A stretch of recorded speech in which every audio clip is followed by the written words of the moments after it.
Hello, literature time, Farmer Boy. Yesterday we did lesson 21, so I'll go over the answers with you on that one, County Fair. It was kind of a long chapter. It was about 20 pages, and that's one of the longer ones that we have. So I haven't heard if everybody has finished it, but I really don't want you guys having to work longer than an hour because it shouldn't take you longer than an hour. I know in class sometimes we do about an hour and 15 minutes is our literature time, and some of that is because of distractions and the conversations that we're able to have. So if it goes longer than that when you're doing one-on-one time or when you're doing it by yourself, it really shouldn't. So I don't want you guys to stress too much over that. I really miss our conversations though. So County Fair, I know it was a longer one, but what did you guys like about the County Fair? I loved the pumpkin, how we got to see and hear about the pumpkin. And when Father is talking to somebody and Almanzo comes up and is talking about the pumpkin, and he kind of feels like, what do I say when he asks how I did it? And Father is such a man of integrity. I mean, he is a man who is very honest and trustworthy, that we know that he wouldn't lead Almanzo astray, but Almanzo still has that doubt a little bit in him, like, oh no, Father had me cheat, I cheated, and now I need to lie. And it kind of started spinning around with some of that in his head and feeling guilty and upset. But we know that he didn't cheat, and it was okay to have him milk the pumpkin, that he was just showing him a different way to do it, which is interesting and kind of a lesson to learn. You know, we trust our parents so much, but then we do protect them and worry about things sometimes like that. But our parents are the ones that take care of us and love us and protect us. Father would not have told Almanzo how to milk feed a pumpkin if it was wrong. So, okay, we did vocabulary yesterday and reading notes. So today we're going to talk about the comprehension questions. Page 54, it says, what was the first thing Almanzo wanted to see at the fair?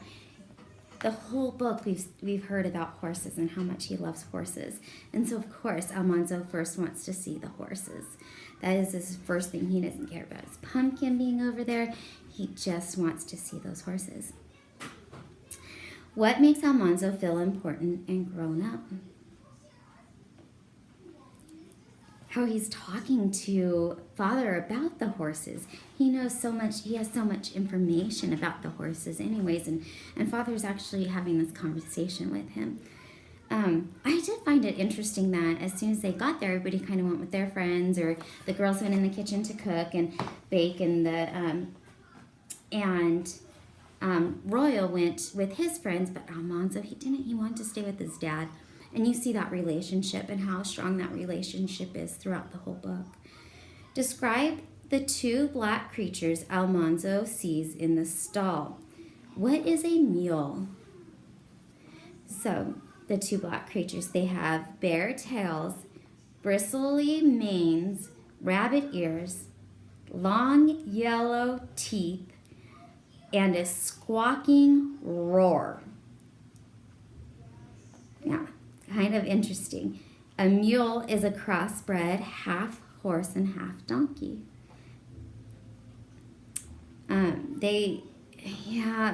They're very strong animals. They often call them a pack mule because they can pack a lot on their backs and stuff when they're traveling. They can pack all the tools that somebody might need, and the person would walk the mule to wherever they're going, or if they're moving or whatever. A pack mule, it would pack a lot on them. Number 4, why does Almanzo feel cold and small and scared after winning? What does he soon realize? Almanzo, that's what we were talking about at the beginning. Almanzo is afraid he has won unfairly, like it kind of cheated to win by feeding his pumpkin milk. He feels guilty, but he soon realizes that Father knew all about the milk, and Father wouldn't cheat, which we see that integrity through the whole book and how strong of a man Father is and a hard worker. So it just goes right along with his personality. That hasn't changed. And I really like that about Father. He's not unwavering. He surprises you sometimes about different things, like about the money he gave Almanzo for the lemonade, but ended up that Almanzo, he taught him a lesson and said, here, you can have this much. I'm not going to just give you a nickel, but think about all the work that you put into that. Do you want to waste a nickel on something that we can make at home? Do you really need lemon and sugar for lemonade? Do you really need a lemonade? But think about all that work that you put into it. And that's what Almanzo did. And he did the right thing. He thought about it, and he ended up getting Lucy the pig. Why doesn't Almanzo enjoy the third day of the fair? They've been there every day, and they're tired. And especially, you've got to remember, Almanzo's still pretty young. He's about your guys' age, but it can get kind of boring and tiring. So he is tired of having a good time, being dressed up and leaving the farm. He is unsettled and wants to return to his normal routine. How many of you guys are feeling that right now? I know I'm feeling it. Daily, I feel like we get up and I'm trying to figure out this new routine, that I need to make sure at night that all my stuff is posted on here for you, that my videos are done, and in the morning I've got to make sure Ryan has his workout and ready for him, and I can get him started, and making sure that you guys are all on your way. And so it does become a lot. And that's the same with you guys. You guys aren't leaving the house either. We can go outside. It looks like a beautiful day. It was snowing today a little bit. Ryan and I went outside a little bit today. So this was, as you're looking and watching this is yesterday, but I do it the day before. So I'm recording this Wednesday, but for Thursday. So it's just a lot to get out of your normal routine. And Almanzo feels the best when he's home, when he's on the farm, when he's working. We see that through everything. He wants to be right next to his dad. He wants to be working. He wants to be harvesting. Of course, he loves playing, but the best thing what he likes to do is be outside. He's definitely a farm boy. So, okay, what's the good of a horse that can pull a barn? We don't want to pull a barn. A Morgan has muscle enough to pull a wagon, and he's fast enough to pull a buggy, too. Almanzo felt important and grown up talking horses with Father. So who said that? It says it at the end when it says Almanzo felt important enough. So Almanzo said that. And then about what? The Belgian horses. Okay. Then he knew he was telling a lie. Father was hearing him tell a lie. He looked up at Mr. Paddock and said, I raised it on milk. It is a milk-fed pumpkin. Is that all right? So he's still second-guessing. He starts this lie. Oh, nothing, no big deal. And then he goes, okay, Dad's listening to me. I'm not being honest. There is something out there. There is a reason, and I need to say it. And so he said it, but he's still like, is that okay? Did I cheat? Felt guilty for winning because he still felt that he cheated with that. If he must not have felt that way before, because he didn't ask Dad about it before they did it, when they were doing the milk feeding and all of that. He didn't say, but Dad, is this cheating? Is this okay? He just went right along with Dad, and he didn't feel that until he was at the actual county fair. So enrichment, I hope you guys did your enrichment and that you guys copied it nice and neat. I want the best writing possible, and all punctuation and everything correct. So we're going to go to fall of the year. Fall of the year. Your reading notes, twilight. The word twilight.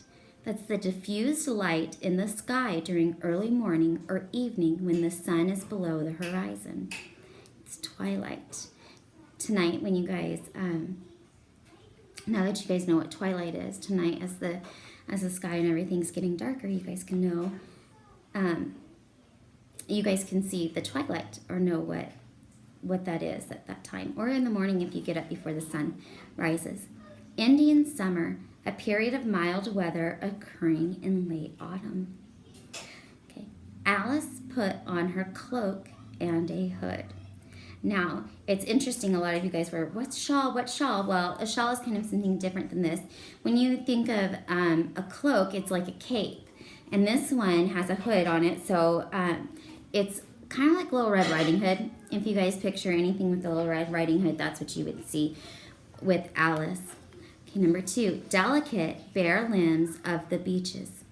So delicate means fragile, fragile, Fragile, fragile. Then he and Alice trampled down leaves again. You're going to see that they're trying to put the leaves down so they can get more and keep them shoved down. So it's stomped. Trampled is stomped. S-T-O-M-P-E-D, stomped. Heaved it out and laid it on boards. Heaved. Lifted with difficulty. Heave, ho, it just seems like you got to do that. Heave, got to put that extra energy in it. So it's not an easy thing to lift. So lifted with difficulty. Number 5, the tubes tapered to a point at the bottom. So it's pointed. Tapered means that it kind of goes in and gets to a point. So it's pointed. So you guys have comprehension questions. Those 5 comprehension questions. The one quotation, that's it. And then enrichment. I really want you guys to make sure you guys do enrichment because I want to know the 7 steps of candle making. This one's really interesting because you're going to see that Almanzo is basically you know what? Actually, I don't think that they have gone yet. Okay, so you're gonna this chapter is a good one. I say that about all of them though. So see how they use every little thing that they do.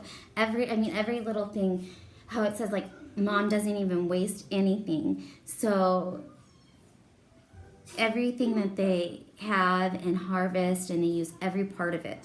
So you see that with the butchering and the cows. So I will talk to you more about this tomorrow. Enjoy your book. Pages 275. Where did I put my thing? Okay, through 284. The next one I was thinking about was 280. Was Cobbler. I was getting ahead of myself. So do the fall of the year. I'll read a little bit of it. Winds in the north, Father said at breakfast. A cloud's coming up. We better get the beech nuts in before it snows. The beech tree grew in the timber lot 2 miles away by the road, but only half a mile across the fields. Mr. Webb was a good neighbor and let Father drive across his land. Almanzo and Royal put on their caps and warm coats. Alice put on her cloak and hood, and they rode away with Father in the wagon to gather the beech nuts. When they came to a stone fence, Almanzo helped to take it down and let the wagon through. The pastures were empty now. All the stock was in the warm barns, so they could leave the fences down until the last trip home. So if the animals were in there, they wouldn't be able to leave the fence open. In the beech grove, all the yellow leaves had fallen. They lay thick on the ground beneath the slim trunks and delicate bare limbs of the beeches.